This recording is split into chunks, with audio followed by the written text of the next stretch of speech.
One Piece chapter 1171 delivered on so many great emotions and some really interesting things to speculate on, lore-wise and future story-wise. Starting out with Gaban stating that he had a vision, I guess, of what could have been had Loki not been there to stop Herald, which would be destruction of the country to the world if Loki, already an incredibly powerful person, didn't get a hold of such an incredibly powerful devil fruit, which somehow made killing his father so sad easy, made what was otherwise impossible easy, really giving us a taste of how powerful this devil fruit truly is, as we've only seen the effects of it, we've only seen the ramifications of it, we've only seen the shadows of it in action, showing us that this is probably the most powerful devil fruit that we've been exposed to up to this point, maybe apart from Luffy's. It was really interesting to get a flash of Garling as a dad. It's so interesting to see him truly, it appears, happy to have his son here, happy to shepherd him into the life that he believes the Garlings deserve, but it's also mixed with that prejudice and self-glorification that comes from being a member of the God's Knights or a celestial dragon at large. This belief of superiority over everyone else, where he's like, ask for whatever you want. This is the life that you deserve. Literally anything is available to you. You deserve greater than everyone else. Those disgusting, filthy porsies living beneath us deserve nothing. How wretched that you had to be near them at any point at all. Their blood is filthy. What a father, right? Really just instilling that prejudice in his son the moment, like I couldn't instill it in you at birth, but the moment you come into my circle, this is what I've been wanting to teach you all this time. You're better than everyone else. Everyone else is disgustingly beneath you. Come, son, let me lavish you and all the riches that will make you forget any sort of human connection you had before this moment. You know, it's funny to see Garling painted as, at least in this tiny little flash of moment, you see him painted as a doting father, but a doting father that desires to disconnect him from his humanity, you know, because that is what he believes they are above. It's fascinating to me. And Shanks obviously despises that history in his lineage. He despises what his family represents, what his birth represents. Gaban tells him, that's your bad habit again. Don't you dare regret your birth. It seems that Shanks, of course, has a lot of guilt on him of, I could have, if I had just acted faster, if I had just moved sooner, then I could have prevented this horrible thing from happening, which I don't know if that's true, because when Shanks did enter Elbaf, Herald had already accepted the covenant. So even if Shanks didn't visit with Gaban, you know, early, or if he didn't visit with Gaban first, if he didn't take his time getting to Herald, I don't really know that that's true. I do think that Herald was too far gone as far as this decision that he had made of this is the right path for the sake of the country. He definitely, the time that he arrived on Elbaf was definitely too late, but even if he had gotten to Elbaf sooner, I'm not sure that Shanks's warning would have been the one that Herald actually listened to.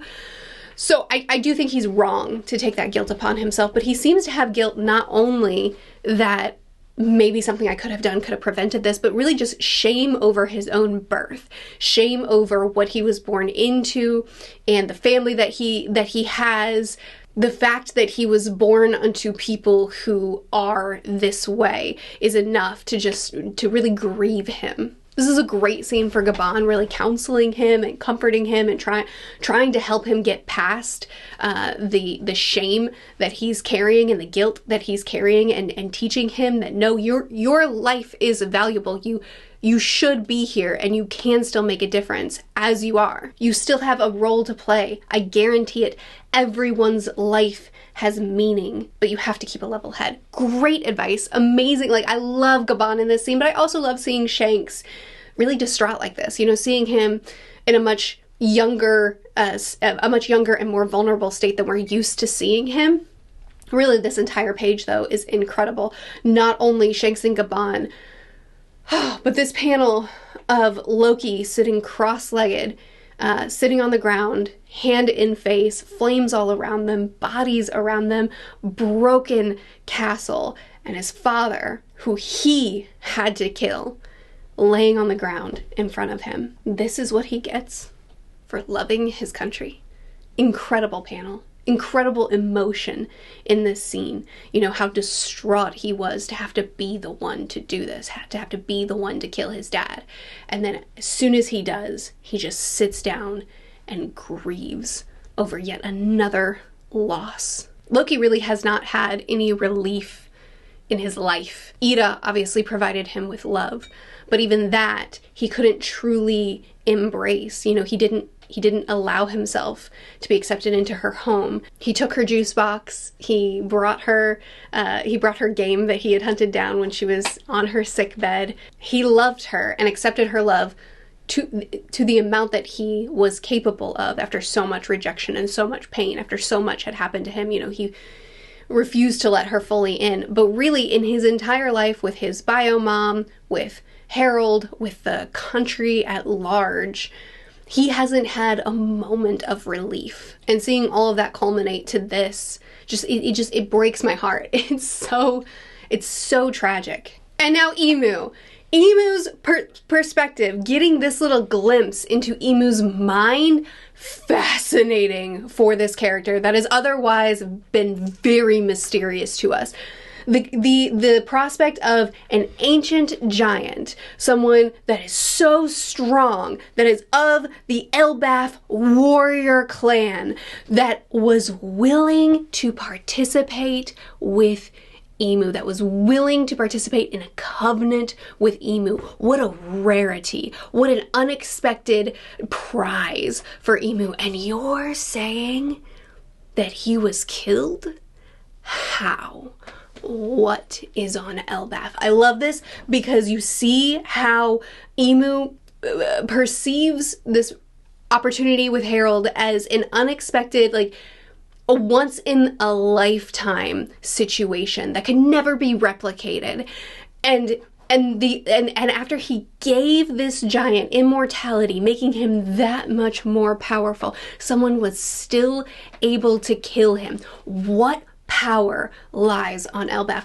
This helps contextualize why Gunko and Garling, what's his name? Shamrock went to Loki, because to me, you have to know enough about what's happening on Elbaf to know that Loki has been ostracized, isolated, imprisoned, chained up. So why are you going to him and thinking that if we have his power, then we can persuade Elbaf? No, you can't. Elbaf has never been persuaded by a word Loki has ever said. But now it makes sense. They're going once again toward the most powerful. If he was able to defeat Harold after the Covenant, after he was made that much more powerful, what can he do? What can we gain from him if he's under our control like his father was? Emu has to have known what a long shot it was to try to garner his allegiance like he was able to get from Harold, but maybe he thought someone completely rejected by his country and his culture maybe would be more vulnerable to allying with someone outside of the country and culture. Fascinating lines here that when the elders said, we'll investigate it, we'll figure out what's going on here, and Emu said, no, enough. It will only be death of more knights. Performing the covenant inflicts a cost upon Mu as well. Huff, huff. Pause. We've got a lot to discuss in this one page, spread. This one scene. We have a lot to discuss, but we're going to discuss this next. Horcruxes. We've talked about it before. I've brought it up in other videos. This seems to be right. This seems to be the correct path. That Emu, whose mortality has already been preserved far beyond what it should have been. Emu, immortality should have died a long time ago. But because of whatever he's using to become immortal, has survived so much longer. And it appears that when Emu imparts immortality on others, he must forsake some of his own. It takes something from him. He gives some of his immortality to them, thereby weakening himself. And it also seems, because he says, performing the covenant inflicts a cost upon me as well, which makes it seem as if giving the covenant to someone weakens him. But it also appears that losing someone under covenant weakens him because he's afraid of the death of more knights. It seems that each knight's death shatters that piece of immortality. So we discussed this on the stream. My patrons helped me because my big question was, if this is the direction that we're going, if these are the mechanics of what Emu is doing with his knights, then what about Saturn? Why would he destroy his own man that he entered covenant with, that he performed covenant with? And they brought up to me that that probably Emu retracted the immortality that he gave to Saturn. He took it back rather than destroying Saturn like Harold was destroyed. Instead, he withdrew the immortality from Saturn, retained it back to himself, and taking the immortality off of Saturn just naturally killed Saturn in his mortality because his mortality lifespan, his mortal lifespan, has already run dry. So he would just decompose, which makes sense. So that does seem to be the implication here. Emu has to fracture, or rather, he has to fracture himself to give someone some of his immortality. And then if that piece of immortality is broken, is destroyed, then that piece of Emu is broken and destroyed, and it makes him more mortal. This is fascinating to me because it means potentially, if Oda would go this route, which I'm not sure about, it would make such a fascinating moral conflict for the story, as well as tragic storyline, if he were to choose to make it so that everyone who is in covenant with Emu must die in order to kill Emu. Because Gunko probably isn't someone that's a true baddie. She's probably someone who has compromised to enter into the covenant because of some tragic circumstance. Maybe not, but it seems like that's what Oda is setting us up for. I think we're going to get a quick flashback, a quick look into Gunko's life, her association with Brook, whatever has happened to put her so under Emu's control, and it might be another situation like Harold, where it's because of vulnerability that a deal was made, and putting us in a position where each Horcrux must be broken in order to get to Emu's mortality is a fascinating moral quandary. And I think that there's ways to do it without turning the Straw Hats into murderers. I think that there's ways to handle this story in a really interesting way without really, like, morally compromising them. I don't know that Oda would actually go that route. It might be as simple as, like, he's gonna make Emu retract the immortality from others in order to make himself stronger, and then those people are free from, you know, the consequence of Emu dying. You know, there's a lot of things that Oda can do instead of going that route. But I do think that we got a pretty good look into more of how Emu is sustaining his own immortality and what his vulnerabilities are here. Another fascinating thing about this scene is Emu's perspective. Harold chose to debase himself before humankind to connect his country to other lands and people. This made him a heretic. His are a tribe of warriors whose every drop of blood calls out for battle. Carelessly incorporating them into the government will lead to internal collapse. So we already knew that Emu never would have allowed Harold to be incorporated into the world government truly, Elbaf into the world government truly. We already knew that. That's not a surprise. But it is fascinating to get a glimpse into his why. And his why is an ideal of what he thinks the giants intrinsically are. By nature, by blood, you are a violent people. You may have chosen peace today, but it's actually a mockery of your blood. It's actually a mockery of who you truly are and what you will always default back to be.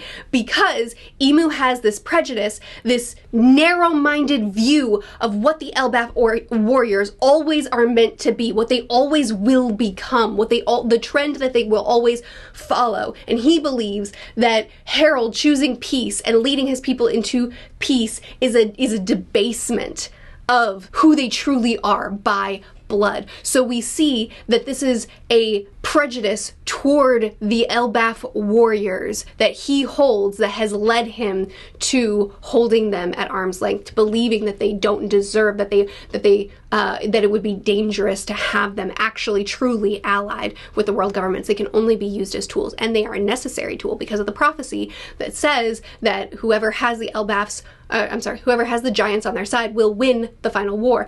Emu likely knows that the final war is coming, and so he needs the giants on his side despite how risky it is, and despite the fact that history does not lie. Our kinds are incompatible.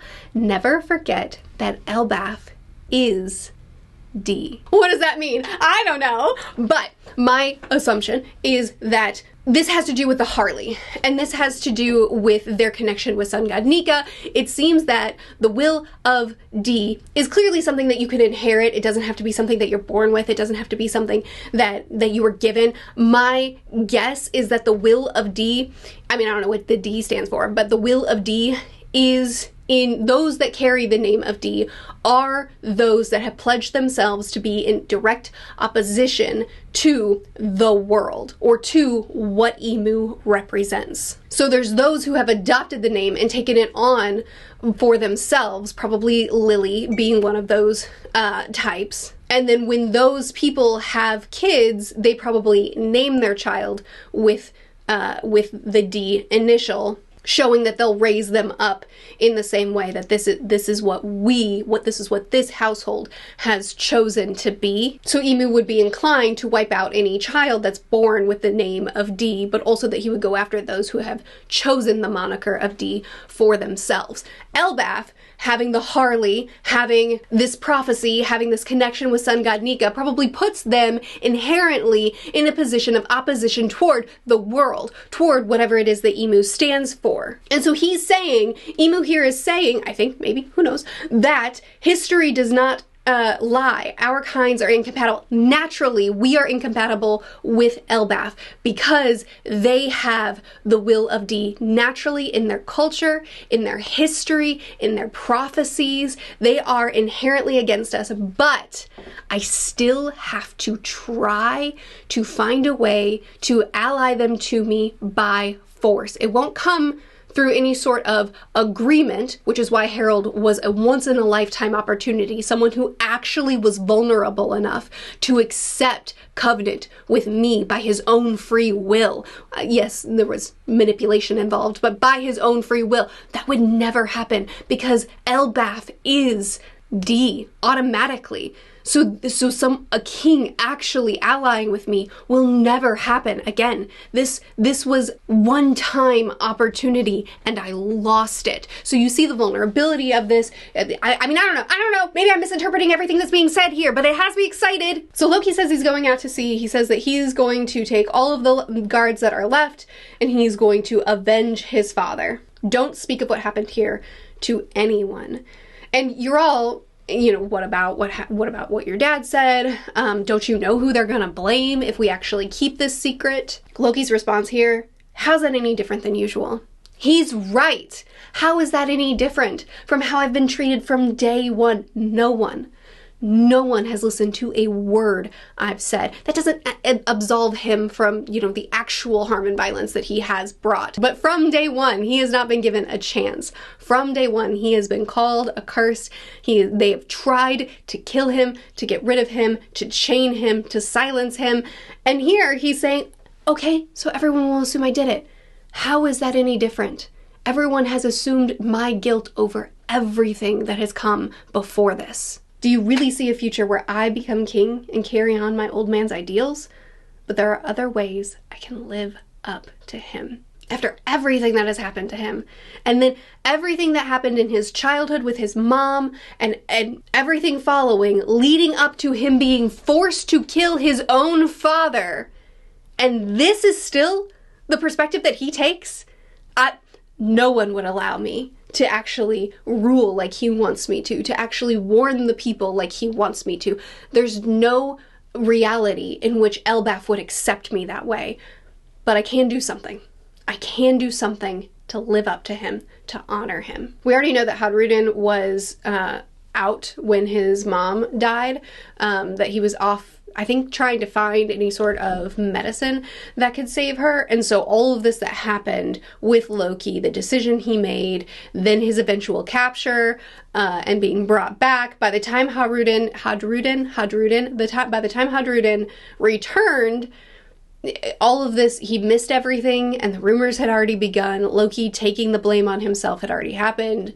So that's the story. That's what you heard, and that's what you believed. And he said, I'm not so far gone that I would celebrate killing my own dad. Gaban backs him up, and he cracks me up, saying, if you need more details, I can explain, which is like, and then Hadrudin says this great line, that won't be necessary for now.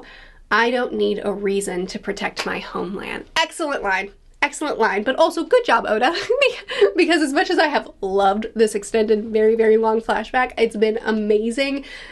It would be a mistake to just continue at this point. We do need to move forward. We can circle back and get more story time, but it's also a really funny line that Gaban's like, do you need another flashback? Because we know that, maybe everybody upstairs is already dead. Like, we know, I mean, they're not, obviously, but we know that we really need to get to the Sun Realm at this point. And we know, and Gaban knows, your son is still at risk up there. And Gaban's like, story?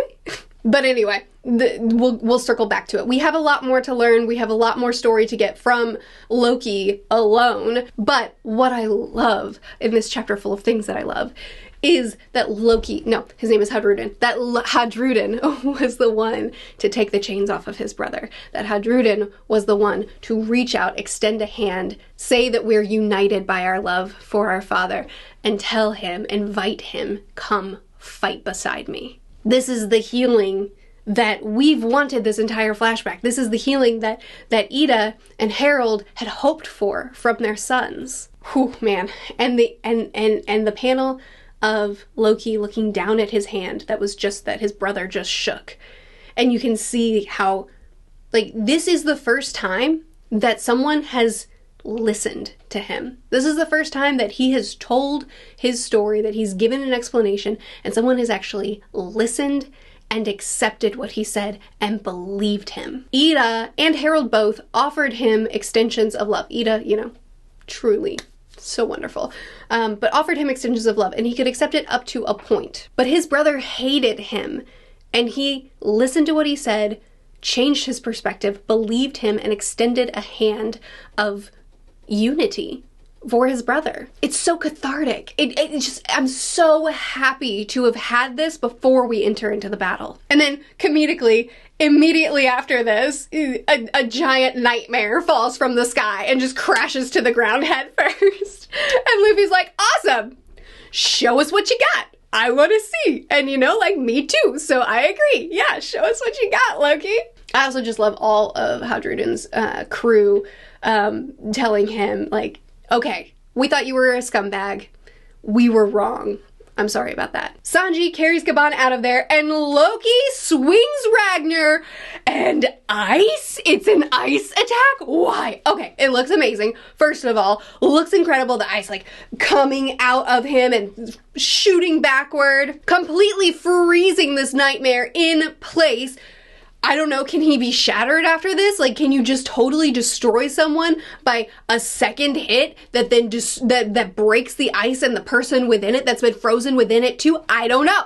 I'm curious to find out. But this is really fascinating because this is Ragnar's power. We've already seen Loki strike lightning. He's already hit Ragnar on the tree, struck lightning, fire appeared. So we already know that Loki has lightning powers, probably. This is probably his devil fruit. The ice powers are probably Ragnar's devil fruit. So we know that Loki at least has lightning for himself and ice for Ragnar. I guess we don't know either of those things. I use the word know. We already suspect these two things. He also said just here that he can fly.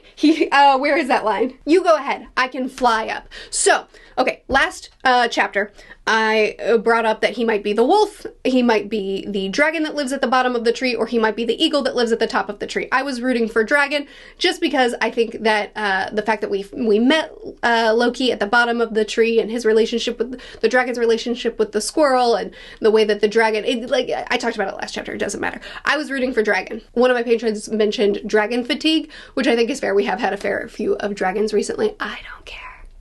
I love dragons. But I think the fact that Loki can fly eliminates the wolf, and so I think we're down to dragon or eagle, and I think that either form fits the shadow that we saw last chapter, I think it was. Regardless, Oda has hyped Loki as a fighter so much that I'm actually excited to get back to the Sun Realm action. I've mentioned before that all of the build-up and all of the, this is the action that we're having. Emu is currently up there possessing Gunko, the god snakes that are up there, the people that have been Domi reversed, all of that chaos isn't the most exciting battle to me. I've really been not chomping at the bit to get back there.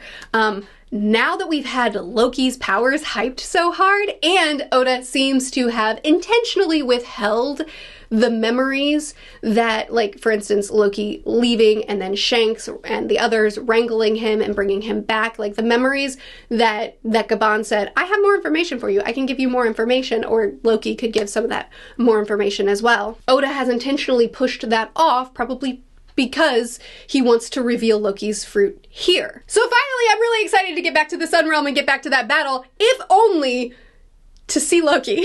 What does he look like in design? What does he look like in action? Let's learn more about what truly he can do, what powers he possesses. I don't know, I'm excited. But those are my thoughts on chapter 1171. I thought it was fantastic. Amazing character moments, incredible emotional depth, really cool implications. I would love to hear your thoughts. Let me know what you think. What did you think of this chapter? What were some of the scenes that really stood out to you? What are some of the theories you had? What did I say that was wrong? Please chat with me more in the comments. I'll see you again soon. Bye.